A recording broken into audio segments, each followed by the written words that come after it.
बोले श्री प्राणनाथ प्यारे की जय। श्री सतगुरु महाराज की जय। सतगुरु श्री रामचंद्र जी महाराज की जय। तीनों पुरी धाम की जय। सर्व सुंदर साथ की जय। बंदो सतगुरु चरण को करू सुप्रेम प्रणाम। अशुभ हरण मंगल करण धन श्री देव चंद्र जी नाम। श्री प्राणीनाथ निज मूलपति सिर मेहराज शुभ नाम। तेज कुंवरी श्यामा युगल पन पन करो प्रणाम। पिया जी को पल पल करो प्रणाम। श्री प्राणीनाथ तुम सत्य हो, तुम से चलत जहाज। मैं अधीन करनी नहीं, बहाग्रह की लाज। बहाग्रह की लाज। बोले श्री प्राणनाथ प्यारे की जय। धाम के धन्य की जय। कृष्ण कन्हैया लाल की। प्राणाधार प्यारे सुंदर साथी, आप सबके धाम हृदय में विराजित प्राण प्रियतम प्राण वल्लभ के लिए चरणों में कोटि कोटि करते सुंदर साथी। सर्वप्रथम जो हमारी नमन बाई जी ने सेवा दी है चौपाई की, तो जो पहले चौपाई कौन करते हैं। ब्रज रास लीला दो नित कही, खेले दो लीला बाले किशोर। तो मथुरा आए कंस किन्ने मारिया, ये कौन भई तीसरी लीला और। ये कौन भई तीसरी लीला। ब्रज रास लीला दो नित कही। ये किससे संबंधित चल रहा सुंदर शाह जी, हमारे कीर्तन ग्रंथ का चल रहा है। ये श्री कृष्ण जी की त्रिधा लीला से संबंधित है ना। तो पिछली चौपाइयों से कनेक्ट करके देखें तो इसमें अब यहाँ बता रहे हैं कि जो ब्रज और रास की लीलाएं जो अखंड है, कहाँ पर है, बेहद मंडल। तो वे क्या कह रहे हैं, ब्रज रास लीला दोनों ही क्या है, अखंड कही गई है। खेले दो लीला बाल किशोर। अब दोनों लीलाओं के हमने पीछे भी देखा है कि ब्रज की तो दिन और रात दोनों अखंड है, रास की रात। तो इसलिए यहाँ पर कह रहे हैं ब्रज में बाल लीला होती है तथा रास में किशोर लीला, है ना। बाल ब्रज में बाल किशोर है और उनमें किशोर स्वरूप है, दोनों में जो लीलाएं हो रही है।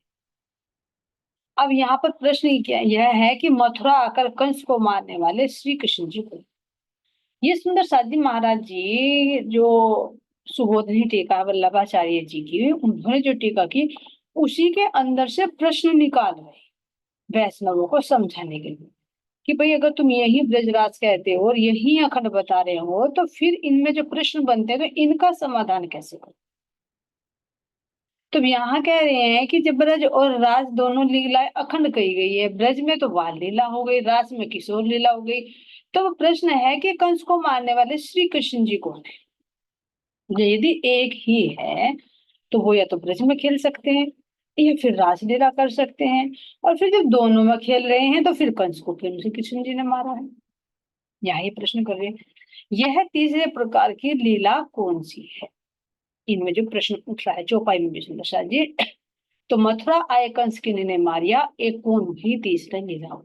तो ये जो प्रश्न उठ रहे हैं ना, ये बिना तारतम्य के नहीं बोल सकते। तो महाराज जी इसीलिए तो वैष्णव को माध्यम से हमें भी परमात्मा को भी समझा रहे हैं कि देखो कौन सी लीला कहाँ अखंड है और फिर कंस को मारने वाली शक्ति कौन सी है। इसका भावार्थ खोल कर सुंदर सा जी, ब्रज और राज की लीलाएं तो अक्षरातीत के आवेश के द्वारा की गई, अच्छी तरह से जान जैसे भी सुंदर सा है ना। किंतु इस नए ब्रह्मांड में 7 दिन तथा 4 दिन मथुरा की, जो 11 दिन की लीला, 7 और 4, 11 दिन। तो ये प्रतिबिंबित लीला हुई तीसरे ब्रह्मांड में, और जो हमारी ओरिजिनल लीला हुई थी वो हुई थी 11 वर्ष, जिसमें 52 दिन का विरह रहा। वो 11 वर्ष की, और ये प्रतिबिंबित लीला 11 दिन की। उसमें हमारे राज्य थे तो हम भी थे, लेकिन इसमें हम नहीं थे, ना हमारे राज्य का आदेश था। बाकी बिहारी के आवेश रखते नहीं, यहाँ पर ये 11 दिन की लीला की है। और उन्हीं 11 दिन के श्री कृष्ण जी ने ही किसको मारा, जो कहते हैं कंस को मारने वाले श्री कृष्ण जी कौन है, यही है, ठीक है, बृहद मंडल के। तो श्री कृष्ण जी के जिस स्वरूप द्वारा की गई थी उसमें अखंड रास बिहारी की शक्ति थी, तथा तन धारण किया था विष्णु भगवान। राज्य वस्त्र धारण करते ही रास विहारी की शक्ति मथुरावासी श्री कृष्ण जी के तन को छोड़कर ब्रज में राधा जी के हृदय में विराजमान हो गई। जो 11 दिन की लीला की थी प्रतिबिंबित, तो वो तुरंत गोलोक नहीं चले गए, वो 100 वर्ष तक जो सखियों ने विरह किया वो श्री राधा जी के अंदर ही रहकर उन्होंने वो लीला की। तो ये सुंदर सा जी श्री कृष्ण जी की तीर्था लीला से संबंधित चौपाई। तो कौन से श्री कृष्ण जी संबंधित है ना, कि कृष्ण कृष्ण सब कोई कहे पर भेद न जाने कोई। एक भेद बैकुंठ का, दूजा है गोलोक, और तीजा धाम का कहत विवेक।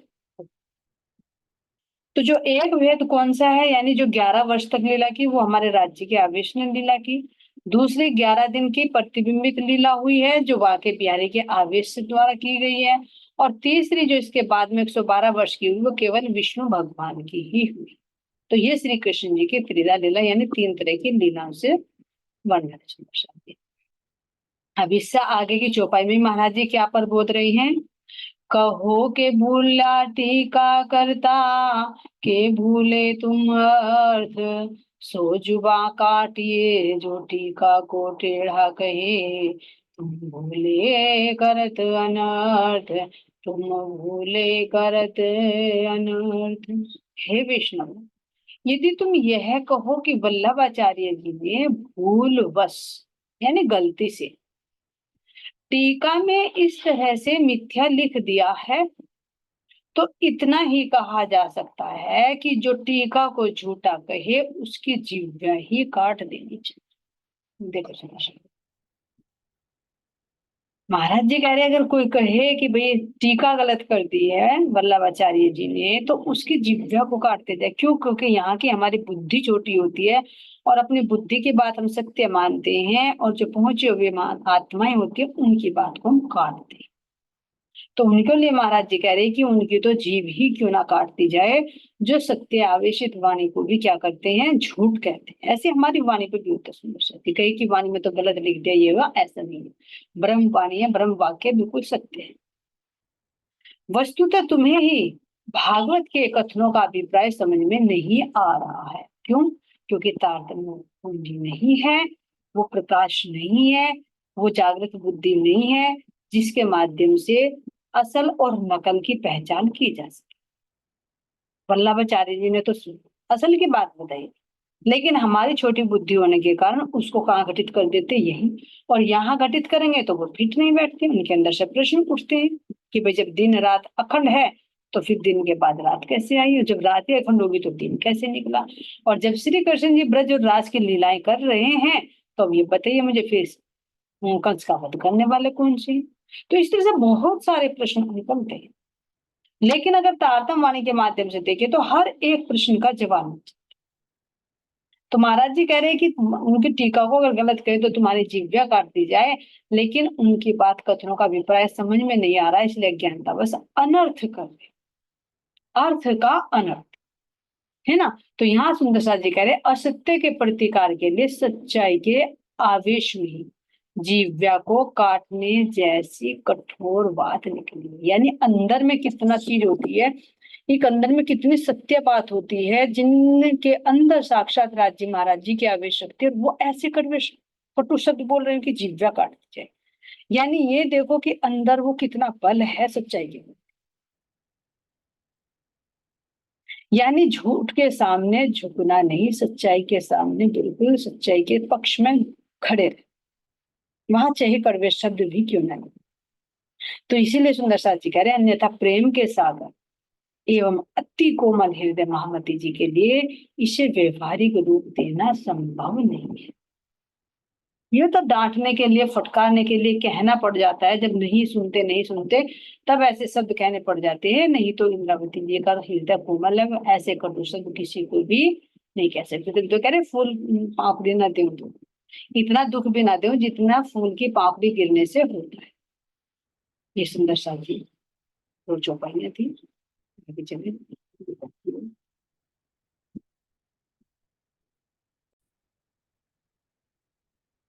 सुंदर सा जी चलते बीतक साहिब की ओर, है ना। सतगुरु महाराज जी की मेहर से हमने सुंदर साथ जी जाना कि किस तरह से महाराज जी द्वारिका में पहुंचे, है ना? और द्वारिका के मंदिर में जाकर वो ये जो वाणी में भी आ रहा सुंदर साथ जी की, जहाँ सत्य है सत्य के पक्ष में खड़ा होना है, चाहे कितना भी विरोध क्यों ना करना पड़े, चाहे कितनी भी ऊंची आवाज में बात क्यों ना करनी पड़े, लेकिन सत्य का साथ नहीं छोड़। जहाँ अन्याय हो रहा हो, जहाँ गलत हो रहा हो, वहां पर उसका विरोध करना अनिवार्य हो। तो यही महाराज जी भी शिक्षा दे रहे सुंदर साथ जी की, जैसे मंदिर में गए तो वहां पर दो लाइन बनी हुई थी। एक लाइन गरीबों की थी और एक लाइन पैसे में, जिनके दो तरह की छाप लग रही थी, एक कच्ची छाप और एक पक्की छाप। कच्ची छाप चंदन की थी, जो 17 आने दे देते थे और 17 आने देकर फिर क्या करते थे, दर्शन कर लेते।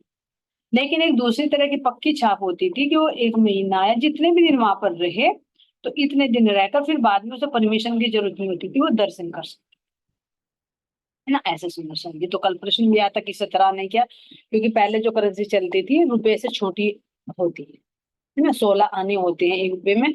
और अगर पैसों के हिसाब से ले तो 17 आने यानी 1 रुपया और 4 पैसे, इस तरह से 17 आने बैठे। तो ये सोचे सुंदर साथ जी, महाराज जी ने कहा कि 3 दिन तक ही अगर भिक्षा भी मांगे तो भी 17 आने नहीं कमा सकते। यानी जब वो उस समय अगर एक एक पैसा चलता हो, तो 1 रुपया कोई छोटी अमाउंट नहीं है उस समय। 1 रुपया 4 पैसे में कोई छोटी अमाउंट नहीं है। तो इसी तरह से महाराज जी कह रहे कि 3 दिन तक भी अगर कमाए तो भी नहीं कमा पाएंगे। क्यों? क्योंकि उनके पास है ही नहीं रहे।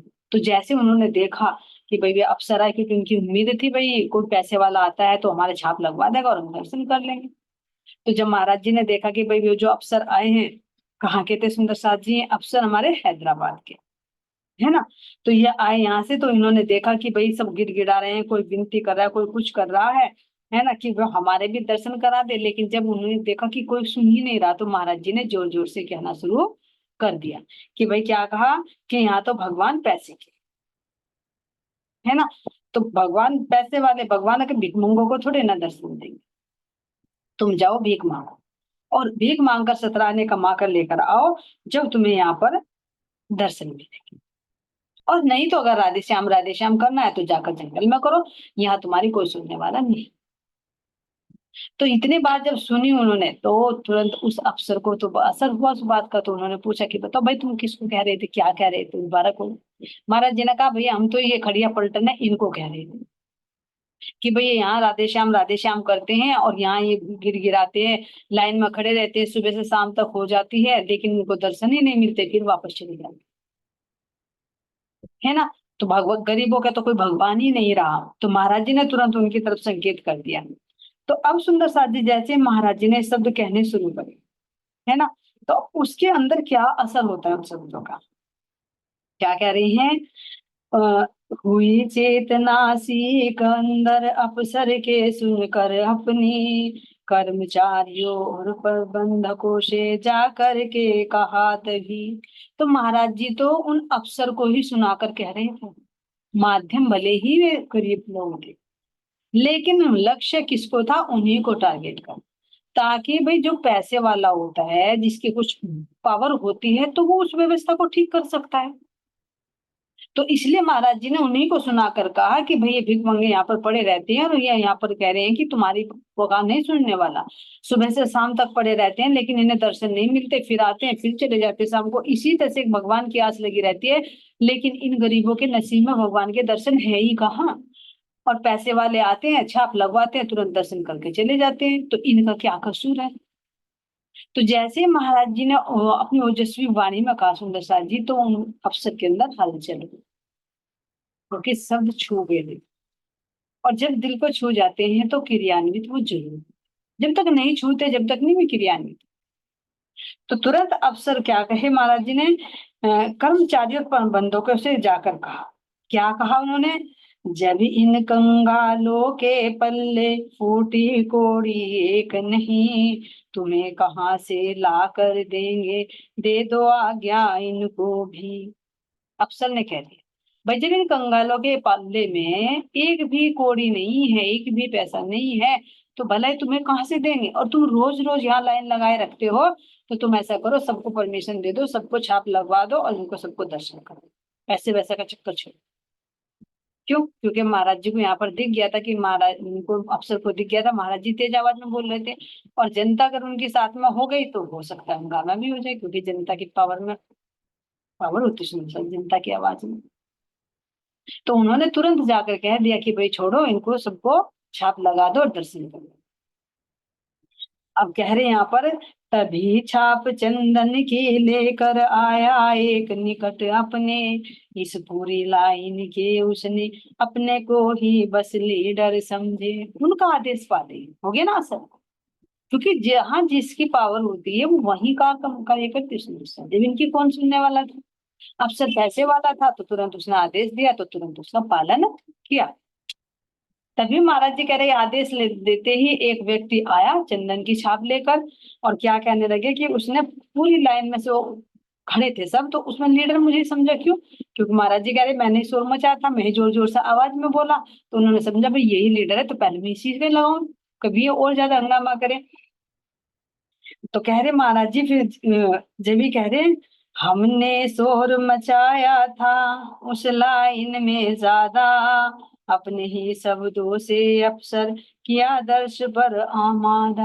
क्योंकि हम मैंने ही शोर मचाया था, बाकी तो सब गिड़गिड़ा रहे थे, अफसर के पैर पकड़ रहे थे, लेकिन जो गलत हो रहा था उसके खिलाफ मैंने आवाज उठाई, तो इसलिए उन्होंने मुझे लीडर समझा और सबसे पहले मेरे पास ही आए और छाप लगाने लेकर आए चंदन की कच्ची छाप।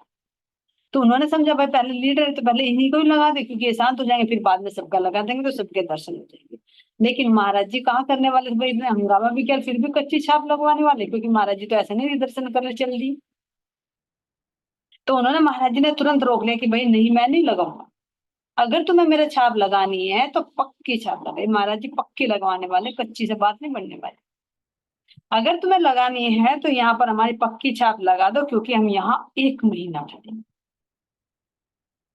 महाराज जी का विचार था कि हम 1 महीना ठहरेंगे और बस इससे आगे हमें और कुछ नहीं चाहिए, और बाकी जो खड़िया पलटन है इसको सब छाप लगा कर तुम इनको दर्शन करवा दो। पता नहीं क्या सोच साच के अपनी पक्की लगवा दी, बाकी जो थे लाइन में सबके चंदन की चिपका दी। उसके अफसर के कहने, तो वास्तव में सुंदर सा जी ब्रह्म सृष्टि की तो पक्की मोहर होती है, कच्ची मोहर तो जीव पर ही होती है जो छूट जाती है। चाहे तारतम ले ले, कुछ भी ले ले, दिल पर कच्ची ही होती है जब तक वो हृदय में अखंड नहीं हो जाती। ठिकाना भी जीव का कच्चा ही होता है, लेकिन जब वो धनी के शरण में आ जाता है ना, तो उनको पक्की ही लग जाती है। तो महाराज जी ने कहा कि भाई मुझे तो लगवानी है तो पक्की लगवाऊंगा, नहीं लगवानी है तो मत लगा, तू इनका लगा दे जो सब खड़े, इनको दर्शन करवा।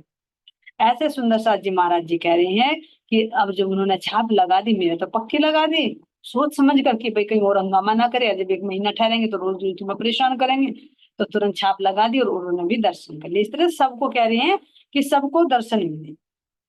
और मैं भी रोज रोज वहां पर, जब 1 महीने तक ठहरा वहां पर, तो रोज दर्शन करने जाता, फिर मुझे कोई परेशानी वहां पर नहीं हुई।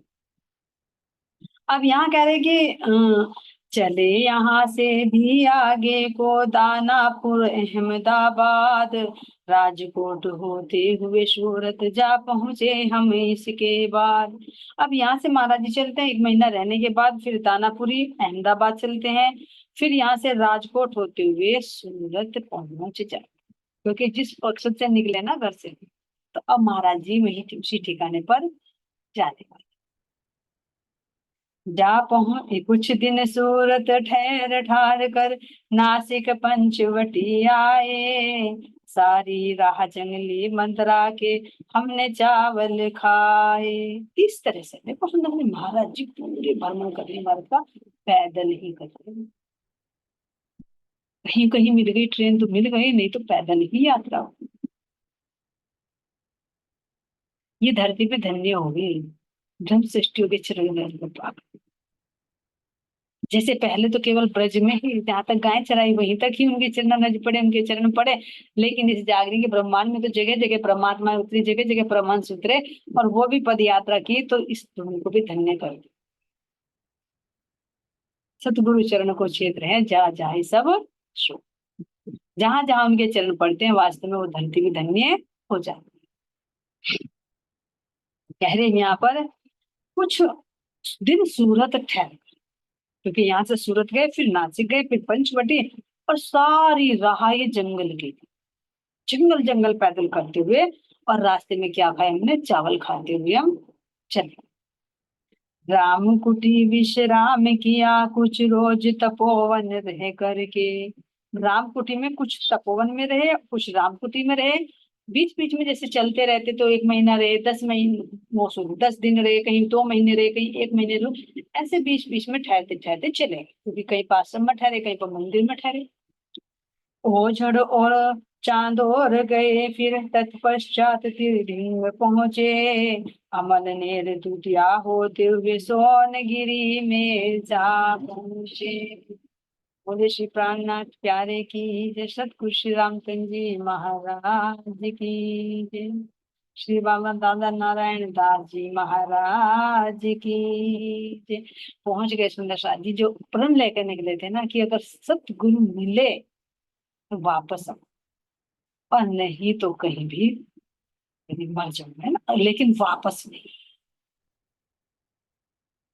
तो वहीं से घूमते घूमते दूसरी परिक्रमा में तो सतगुरु महाराज जी अब मिलने ही वाले हैं, क्योंकि उसी ठोर पर पहुंच गए हैं सोन।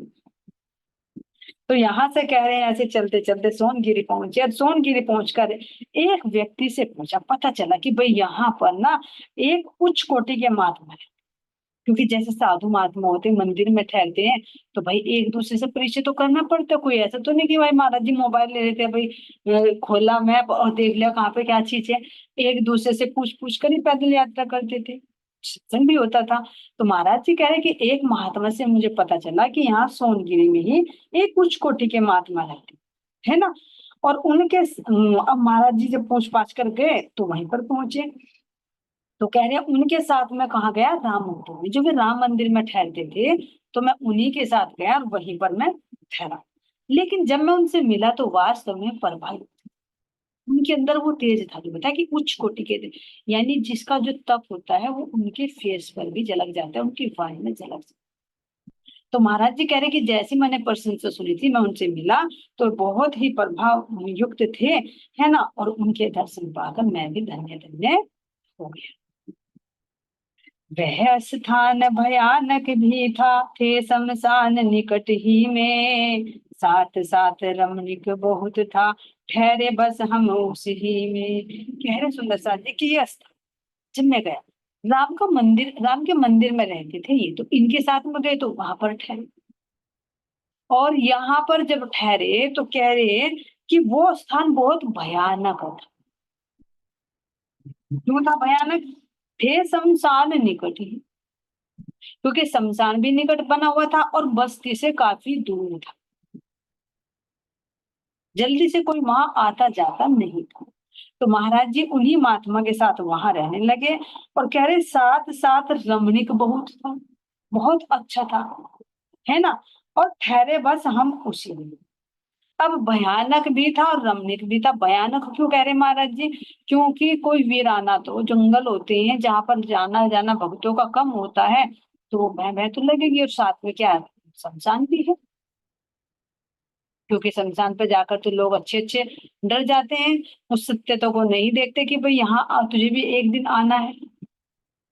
तो लोगों के लिए तो भयानक था, लेकिन महाराज जी तो एकांत में रहने वाले थे, जंगल में रहने वाले थे, रात रात भर जंगलों में रहते थे, तो उन्हें तो वो रमणीक लगा। क्यों? क्योंकि जहां भी देखो महाराज जी बस्ती में तो नहीं रहते थे, बस्ती से बाहर जंगल में रहते थे, पेड़ों के नीचे रहते थे। तो जहां एकांत हो, जहां भीड़ भड़ाका कम हो, तो महाराज जी को वो बड़ा अच्छा लगता। तो इसलिए कह रहे कि वो बड़ा ही रमणीक था और हम उसी में जाकर ठहरे। ठहरे यही सुनिश्चित होकर खाना स्वयं बनाते थे, ध्यान रोज 8 घंटे, 8 घंटे का हो निर्द्वंद लगाते थे। अब महाराज जी कह रहे कि मैं इस मंदिर में सुनिश्चित होकर ठहरूं, यानी कोई अंदर में उधेड़ बुन नहीं थी, है ना। अपने आप ही मैं थोड़ा खाना बना लेता, क्योंकि मंदिर में जो वे रहते थे महात्मा जी, उनके साथ में व्यवस्था होगी मंदिर में। तो महाराज जी ने भी यहाँ पर अपना बनाना शुरू कर दिया कि थोड़ा सा क्या खिचड़ी वगैरह तो लेते थे महाराज जी, कोई थोड़ी क्या 56 भोग बनाने, पकवान बनाने। बस ये है कि मंदिर में व्यवस्था हो गई भाई, चलो लकड़ी वगैरह कुछ सरलता से मिल जाती थी। तो वहां कह रहे महाराज जी की अपना जैसे भी उल्टा सीधा खाया, अंदर सरका लिया और फिर ध्यान कर लिया। तो कह रहे यहाँ पर स्थिति बन गई थी 8 घंटे का समय। इतने समय बढ़ाते बढ़ाते यहाँ पर 8 घंटे का समय देने लगे महाराज जी ने। अब देखो 8 घंटे से बस, यानी कितनी जो पीछा है ना कि कैसे में लुढ़क जाते थे शरीर, है ना, जो हाथ पकड़कर हिलाना पड़ता था चेताने के लिए, तो कितनी गहराई में चले जाते हो ये देखो, कितने उच्च स्तर तक पहुंच गए थे ध्यान की अवस्था में। और उसकी चरम तो अब पहुंच गई, क्योंकि कारण होना, जब रूह लिमिट पार कर लेगी ना, तो धाम देने क्यों नहीं आएगी? जब देखेंगे सब कुछ बिल्कुल पात्र तैयार है, तो फिर क्यों नहीं धाम देने आएंगे? तो आएंगे ना सुंदर सा जी, नारायण दास जी के रूप में आएंगे राज्य महाराज जी। तो बता रहे हैं कि भाई हमने अपना सुबह का या शाम का, शायद एक ही टाइम लेते हैं, शाम का तो लेते ही नहीं, या दोपहर में या सुबह का। भाई अपना भोजन बनाया और खाया, और खाकर फिर ध्यान में बैठ गए। कुछ और तो नहीं था महाराज जी को। जल मिल गया था तो अपना स्नान कर लिया। कोई ऐसा 2-4 जोड़ी कपड़े हैं वे धोने हैं, उनको प्रेस करनी है, बाल संवारने हैं, ऐसा तो कुछ नहीं था। बस ये था कि जितना कम हो सके इतना हो, और बाकी का समय मेरा अपने ध्यान में चले। तो हम यहाँ कह रहे सुंदर साथ जी, बढ़ा हुआ अभ्यास बहुत था और अधिकता ही पर था, ध्यान लीन हर एक क्षण रहता, कभी कभी ही हटता था। कह रहे महाराज जी कि मेरा बहुत अभ्यास बढ़ा हुआ था, ध्यान 8 घंटे तक पहुंच गया था, लेकिन अब और भी बढ़ रहा। ये तो कुछ सुंदर साथ जी घट नहीं रहा था, और भी बढ़ रहा। और कैसे लगाते थे महाराज जी? पहले तो अपने मन को ही देखते थे, फिर शायद ज्ञान तक दे देकर कैसे भी अंदर की जो सुंदर साजी जो ध्यान यहाँ पर पहुंच जाएगा भी यहाँ तक, तो यानी अपनी कुंडलियों को सबको क्रॉस करके यहाँ पर पहुंचे सहसा। अच्छा, तो यानी कितनी कठिन साधनाएं कर रही है। जैसे हमारे देवापी और मरु का जीव था कि जो हमारे 81 पक्षी माया के, उनको तो उन्होंने पहले ही पार कर लिया। बस जीव पात्र था। जैसे देवचंद जी का और प्राणनाथ नैराज ठाकुर का तन मिला, वो आवेश की लीला होनी शुरू हो गई, बर्तन तो याद था। ऐसे सतगुरु महाराज जी ने अपने तन को पात्र बनाकर, घड़ा बनाकर, पका पका कर तैयार कर। संसार की तो कोई चीजों से लगाव था ही नहीं, यहाँ तक कि तन से भी लगाव नहीं रहा। ये प्रण ही यही लेकर निकले थे कि अगर मिले तो ठीक है, नहीं तो इस तन को भी। तो यहाँ सुंदर साथ जब हम देखें हम कितने टाइम बैठ, और महाराज जी तो जब देखो शून्य में भी ध्यान लगाते हो, हमें तो फिर भी प्रेम परम धाम की प्रेम में लीलाएं हैं, जिन प्रेम में लीलाओं में डूब कर हम बहुत लंबे समय तक रह सकते। लेकिन इसमें भी सुंदर साथ जी एकांत ध्यान बहुत जरूरी। एक तो होता है सामूहिक, चलो हमने सुन लिया भाई, किसी एक किस करा रही है, दूसरी सुन रही है, ये इसमें ज्यादातर देखो कि बुद्धि तक का ज्यादा वो रहता है, भाई सुन रहे हैं, कान सुन रहे हैं, है ना, मन भी क्रियाशील है, बुद्धि भी क्रियाशील है। लेकिन एक ध्यान इससे अलग है कि जिसमें मुझे अपने तन का भी ना पता रहे, अपने मेरा मन भी चलायमान ना हो, बुद्धि भी स्थिर हो जाए, वो एकांत में ही होता है।